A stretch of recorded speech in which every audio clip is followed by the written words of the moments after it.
Ang susunod na programa ay rated G. Ito ay pwede sa lahat ng manunood.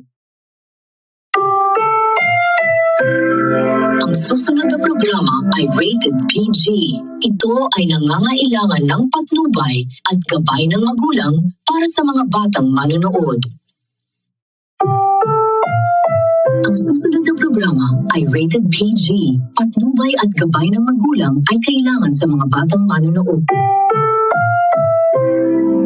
Ang programang ito ay rated SPG. Striktong patnubay at gabay ng magulang ang kailangan. Maaaring may masiselang tema, lengguwahe, karahasan, sexual, horror o droga na hindi angkop sa mga bata.